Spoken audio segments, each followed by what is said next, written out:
Hello again, and welcome back with another lecture from organic chemistry. And it's always a pleasing to see you again watching this video. And please shoot me email or leave me a comment, and I will be happy to get back to you as soon as possible. Okay, so we are talking about IR, and we said we are trying to use wavelength or wave numbers to locate to identify the functional group. Anything that messes with the bond order is going to drop the wave number. And one thing that it can drop it is having a conjugated, like a functional group. What do I mean by conjugate? Well, conjugated means any bond that you're talking about it. For example, we are talking about this carbonyl group. One carbon far from it, if you have a double or triple bond, that double or triple bond, it can form a resonance structure, and it can mess with the bond order. Okay, it can mess with the bond order. If the bond order goes down, in that case, the wave number, it will go down. That means the bond will be weaker. Okay, anything that drop the bond order, it will make the bond weaker, and because it's weaker, it will be easy to vibrate it. Okay, for example, the ketone, you can draw two resonance structures for it. This is the first resonance structure, or you can take those two electrons and give them to oxygen. So we got two structures. Out of those two structures, 1/2, okay, the CO has double bond, and 1/2 or half is a single bond. So at least I can say 50% of the time, at least, is a double bond. Okay, and 50% is a single bond. Okay, so we are dealing with a bond that is not 100% double bond, but for sure is shorter than a single bond. Okay, for sure is a shorter than a single bond. Now let's introduce one pi bond that is one carbon far from the functional group that I talked about it. This is our functional group. This is the carbon that we're talking about it. Okay, nothing changed until now. But now we have a pi bond there. Okay, and we have a double bond. That double bond, it can share electrons with this carbon. Okay, and make a double bond there. And then, okay, we're going to take these two electrons and we give them to oxygen. Okay, and that's going to give us technically three structures. And if you look to them, one after the third, okay, one after the third, you can see that carbon oxygen is double bond, and here single bond and single bond. Clearly this one has more contribution because the formal charges are zeros, so that's going to be the major structure. Okay, the major structure. It doesn't mean the rest are not possible. They are possible. Okay, but my point is here is that the CO is neither double bond nor a single bond. It's something between double and single. Okay, between double and single. So it's similar to the previous case, but we have one more Lewis structure. Now check the frequency. Check the wave number. Wave number from 1720 went down to 1680. And why? Because of this pi bond. That is one carbon far from the carbonyl group. So having a neighbor pi bond will reduce the frequency. Okay, and that the pi bond we call conjugated. Okay, conjugated system technically. Okay, look this. Okay, so we said if we introduce one pi bond here, one pi bond there, that's going to drop it to 1680. Okay, another one. We have an ester. And an ester is 1740. And if you introduce just one, okay, one double bond, okay, close one carbon far from the carbonyl group, it will drop it by 30. So by 30, okay, by 30 went down. Okay, so now the bond, I can say this bond got weaker. That bond got weaker. Okay, let's practice some example about it.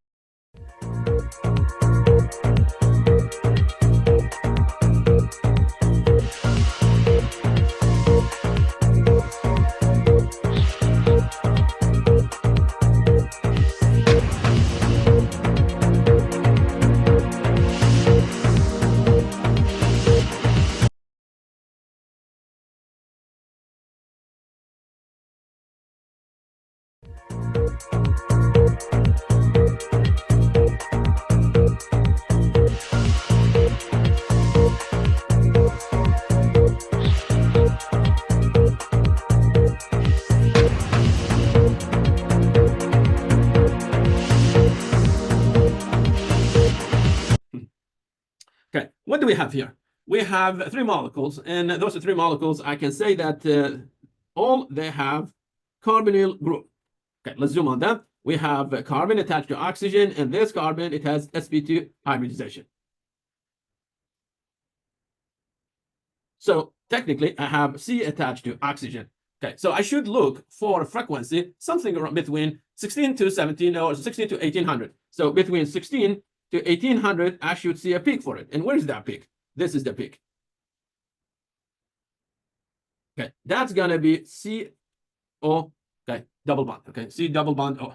Okay, next, I have three compounds, and main difference between them. Okay, two of them, they have hydrogen that attach to a carbon with sp2 hybridization.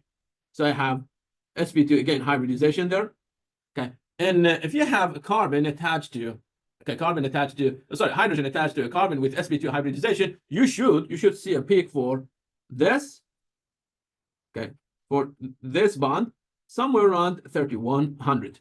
Okay, and I don't see it. Okay, I don't see it. So again, remember we said we are looking for a region higher than 1500. I saw one CO, and I see something here. And what's that? That's around 2900. That's belongs to hydrogen attached to a carbon, and that carbon, it has sp3 hybridization. I can easily find carbon with sp3 hybridization. Okay, and as you see, all those dots, they have carbon with sp3 hybridization, and like the frequency around the 3000, and that can be CH. But I don't see a peak in this region. Okay, because I don't see CH with here, let's say sp2 or sp3. I'm going to say this cannot be the structure. That one also cannot be the structure, and my answer, it will be that one. Okay, so I have CO, I find the CO, and then I differentiate them through the fact that the first structure does not have a CH bond. Okay, does not have a CH bond where carbon, it has sp2 hybridization. And if it has sp2 hybridization, it should show up around 31 or 3200, and I don't see it. So no CH around 3200 or 3100 means we don't have H attached to a carbon with sp2 hybridization. Okay, so number one, it will be the correct structure. Okay, so as you see, we don't have OH here. Okay, in this region we don't have one, and I don't see a peak here for CH with sp2 hybridization. Okay, and they highlighted this region. They said that it shows you that you have CO stretch somewhere around 1000 and 1200. But as you see, it's so crowded. It's going to be so hard really to differentiate the peaks just by looking to that region. And trust me, with a PhD in chemistry, that region is not that much helping me to characterize actually the compounds. It's not impossible. Like you can use some software, and they will help you to match the peaks. Okay, but for the purpose of organic chemistry, frankly, that's not going to help you much. Okay, next, let's talk about the effect of having electron withdrawing or electron donating group. Okay, so let's say we have this compound. So we have carbon attached to double bond. Okay, attached to oxygen through a double bond, and here we're going to put hydrogen. Okay, so carbon, it has sp2 hybridization, oxygen clearly sp2 hybridization. That means oxygen with higher electronegativity is going to pull to itself, so it will generate positive charge on carbon. And carbon, because of the sp2 hybridization, it will steal electron from hydrogen, and it will generate positive charge on hydrogen.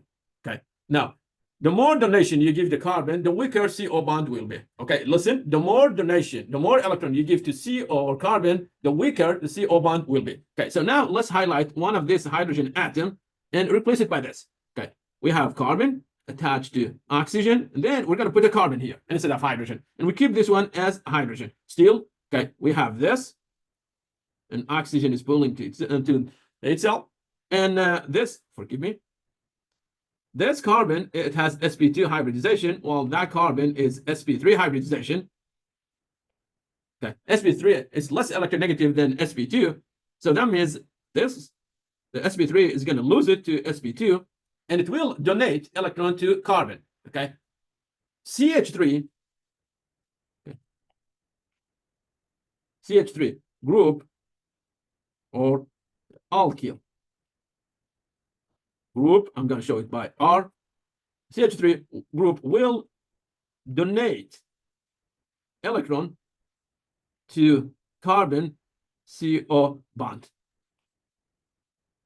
Okay, and effect of donating electron to CO bond, the CO bond gets longer or weaker bond, and that's gonna drop the wave number. So the wave number, it will go down as you give it more electron. That bond, it will be weaker, so the stretch stretching, the stretching frequency, it will go down. Okay, say, I don't know, for example, for CO, if that one is around, say, 1700, if it's 1700, the one with a methyl I expect it to go lower because it has methyl. What if I replace that one by, say, chloride? Okay, let's take this, for example, take this one and replace it by chloride. Okay, so I'm going to replace this by chloride or say fluoride. Okay, one of them. So I'm going to put fluoride. Fluoride has high electronegativity. Fluoride is going to pull to itself this time. Look to the direction of the, the vector. We changed it. Now it's coming to fluoride. Okay, it means the positive charge is going to go higher on carbon, and the carbon, it will be short of electrons. So what will happen? The CO bond gets shorter. Means the wave number will go up. You need to spend higher energy to vibrate that bond. So I'm going to say between all of them, the one with the fluoride, okay, so let's copy this. Okay, the one with the fluoride, it will have higher stretching frequency for CO. This one, it will have higher one. And then you will have the one with 2 hydrogens because you don't have a donating group. That's going to be the second one. And the third one, it will be the one with donating group. Any donating group will reduce the frequency. Okay, so the frequency here is going to be the least when you have electron donating group. So let's call it fluoride. Fluoride, we're going to call it electron withdrawing group. Okay, electron withdrawing group. While methyl, we will call it electron donating group. So electron withdrawing group is pulling electron donating group is giving electron, and alkyl groups are electron donatings. And how do I know whether it's electron donating or electron withdrawing? Okay, look to the electronegativity. If the electronegativity is higher, for example, you have fluorine has higher electronegativity than oxygen, higher than nitrogen, and nitrogen higher than carbon. If you replace the element, okay, by fluorine, used to be carbon, you replace it by fluorine, now electronegativity went up, so it will pull electron. Or you change the hybridization, okay, you change it to sp or sp2. They have higher electronegativity than sp3. So look to the hybridization and also the electronegativity of the element. Okay, so very good. Now we said having a pi bond will reduce the frequency, and you can see, okay, having one pi bond reduce the frequency to 1680. Okay, and if you introduce, one pi bond close to the carbonyl, it will drop it by 30 degrees. We 30, wave number. We measured this. Okay, and I went through this example. Let's talk about this. Okay, so here we have carbonyl that attached 2 hydrogens in a gas phase. Look to the frequency. The frequency here is 1750. Okay, if you replace one of the hydrogens by methyl group, and because the CH3 is an electron donating group, is giving electron to the carbonyl, and make this bond, make the CO bond weaker, and frequency is going to go down. Okay, from 1750 went down to 1727. What if I add the second methyl? Okay, so we had 1 H here. First one we had 2. Now we have 1 H, and I'm replacing 2 of them by methyl. Okay, look to the number. Again, went down by maybe 12, wave numbers.